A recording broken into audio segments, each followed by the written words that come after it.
अगर आप इस चैनल पर नए आए हैं तो चैनल को सब्सक्राइब करना और बेल आइकन दबाना मत भूलना।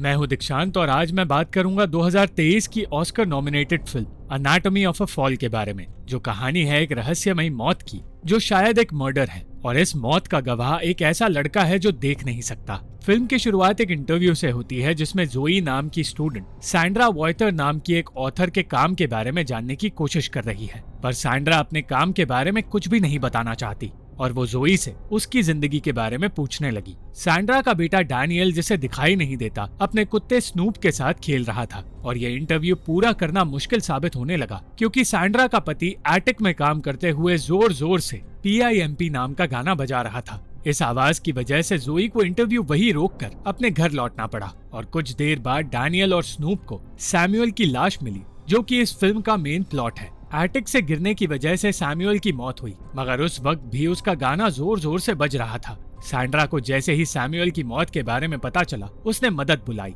और ऑटोप्सी के बाद ये बात सामने आई कि सैमुअल के सर पर गहरी चोट लगी थी और उसी चोट की वजह से उसकी मौत हुई। ये मौत नेचुरल है या सैमुअल का कत्ल हुआ, अब ये जानने की कोशिश की जाने लगी। सैंड्रा ने अपने वकील दोस्त विंसेंट को ये सारी बात बताई और कहा कि डैनियल के चीखने की आवाज सुनने से पहले सैंड्रा कानों में ईयर प्लग्स लगाकर सोई थी। तहकीकात करते हुए विंसेंट ने कहा कि हो सकता है सैमुअल एटिक की खिड़की से गिरा हो और गिरते वक्त उसका सर टकराने की वजह से उसकी मौत हुई हो, इसलिए उसके खून के छींटे वहाँ नजर आ रहे हैं। मगर ये थियोरी पूरी तरह कन्विंसिंग नहीं थी। विंसेंट ने सैंड्रा के हाथ में एक चोट देखी जो सैंड्रा के मुताबिक किचन में काम करते हुए लगी थी, मगर विंसेंट का कहना था कि कोर्ट में ये चोट उसके खिलाफ जा सकती है क्योंकि हर कोई यही सोचेगा कि ये चोट सैमुअल को मारते वक्त उसे लगी थी। सैंड्रा ने कह दिया कि उसने सैमुअल को मारा ही नहीं है, मगर इसके जवाब में विंसेंट ने कहा, that's not the point. Samuel की मौत का राज जानने के लिए उन्हें सैमुअल की पर्सनालिटी के बारे में सोचना था और सैंड्रा ये मानने को तैयार ही नहीं थी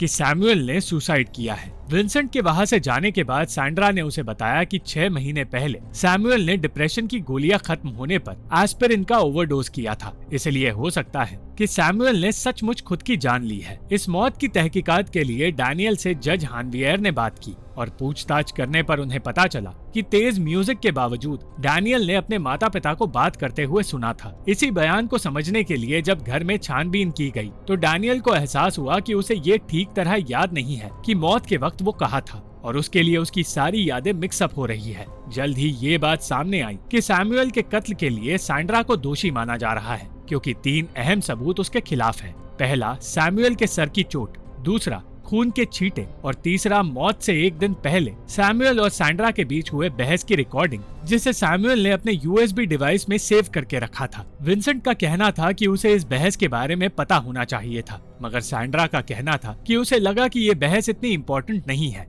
और बहस भी सिर्फ इसलिए हुई क्योंकि सैमुअल जबरदस्ती उसे लंदन छोड़कर यहाँ लेकर आया था क्योंकि उसे लगा कि यहाँ वो पैसे कमा पाएगा। सुनवाई शुरू होते ही सैंड्रा को डैनियल से दूर रहने की सलाह दी गई क्योंकि वो इस केस का इकलौता गवाह है और डिफेंस को ये बात सही नहीं लगी। कोर्ट की तरफ से मार्ज नाम की लड़की को भेजा गया जो डैनियल और सैंड्रा पर नजर रखेगी ताकि कोई भी डैनियल को इन्फ्लुएंस ना कर सके। कुछ वक्त बाद सैंड्रा ने विंसेंट को अपने और सैमुअल के रिश्ते के बारे में सब कुछ बताया और कहा कि वो दोनों बहुत खुश थे, मगर 4 साल की उम्र में जब डैनियल का एक्सीडेंट हुआ तो सब कुछ बदल गया। सैमुअल उस दिन से खुद को जिम्मेदार मानकर डिप्रेशन की ओर चला गया।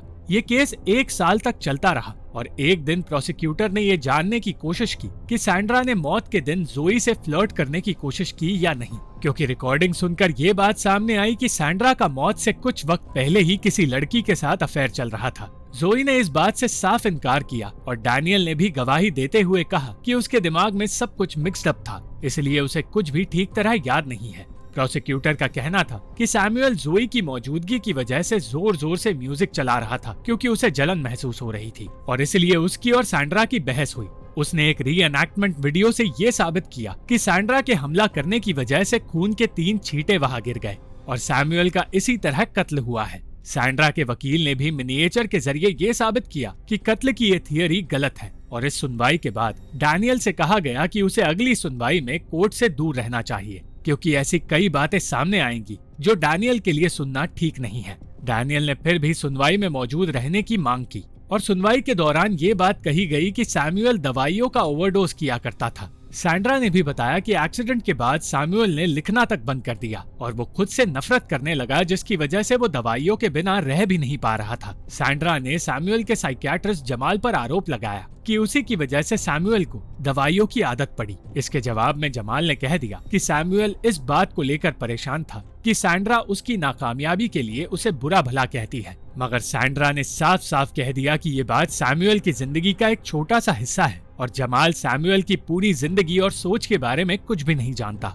विंसेंट सैंड्रा की बेगुनाही पर भरोसा करना चाहता था, मगर एक वकील होने के नाते उसके लिए सबूतों को अवॉइड करना और उन्हें इग्नोर करना नामुमकिन था। इसलिए उसकी और सैंड्रा की दोस्ती पर भी अब असर पड़ने लगा। विंसेंट के साथ साथ सैंड्रा ने डैनियल को भी भरोसा दिलाने की कोशिश की कि वो सैमुअल से बहुत प्यार करती थी और जो कुछ कोर्ट में कहा जा रहा है वो पूरा सच नहीं है। अगली सुनवाई में सैमुअल की रिकॉर्डिंग सबको सुनाई गई। सैमुअल सैंड्रा पर उसकी जिंदगी को कंट्रोल करने का इल्जाम लगा रहा था और उसका ये भी कहना था कि सैंड्रा ने अपनी पिछली किताब के लिए सैमुअल का आइडिया इस्तेमाल करके खुद तो शोहरत पाली, मगर सैमुअल को अपने सपनों को सैंड्रा के लिए छोड़ना पड़ा। रिकॉर्डिंग में सैंड्रा का कहना था कि सैमुअल की वजह से उन्हें एक आइसोलेटेड जगह पर आकर रहना पड़ रहा है और अब वो खुद बेचारा बनकर सारा इल्जाम सैंड्रा के सर पर डालना चाहता है। रिकॉर्डिंग में सैंड्रा के चिल्ला चिल्ला कर बहस करने के अलावा कांच के टूटने, चीजों के गिरने और सैमुअल के चीखने की भी आवाज सुनाई दे रही थी, जिसकी वजह से कोर्ट में ये साबित हो गया कि सैंड्रा ने सैमुअल को मारा था।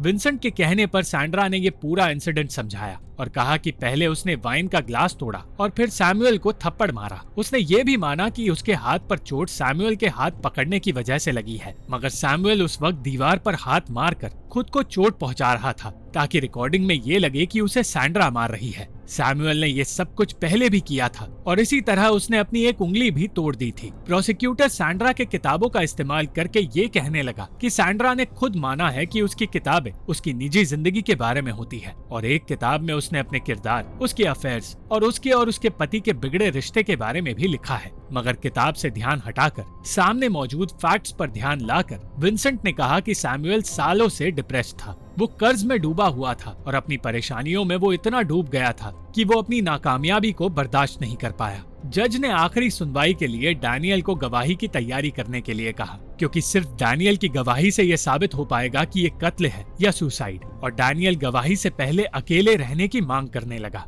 वो मार्ज के साथ घर में अकेला रहा और सैंड्रा विंसेंट के साथ घर से दूर चली गई।